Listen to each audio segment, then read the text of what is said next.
help your words sell. This is the sell formula. There's 4 sections to this, and it's pretty easy to understand because the S stands for simple.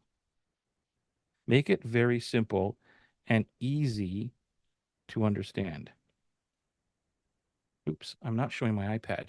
There we go.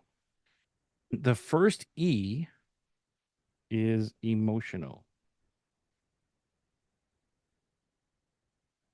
because 90% of every decision we make is emotional. It's attached to desire. So most marketers are missing the emotional piece. If you noticed, maybe 10 minutes ago, I said feelings is really important to talk to, right? So it's all about feelings. How does somebody feel now? How do they want to feel later? What do they want? Even if somebody said, I want to make more money, that doesn't mean anything. Why do you want to make more money? Because I want to buy a brand new Ferrari. So what? Why? Because if you go down the rabbit hole of that, more than likely they're going to say because I want to drive around my neighborhood and feel like I'm important and everybody sees me. That could be a reason, right? Like if you really get down to it, what do they truly want to feel like? So that's why the emotional piece is really really important.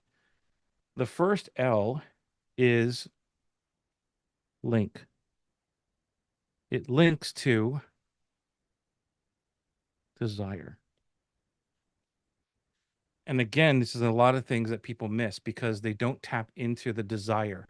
I know that the desire of my dream clients is pretty much everything you guys already said. They don't want to be stuck in funnels. They want to be themselves and all the stuff I've already talked about.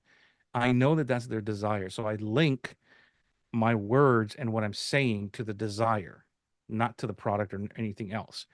And finally, the last L happens to be logic because we need that other 10%, because everybody thinks that we make a decision based on logic, but we're not.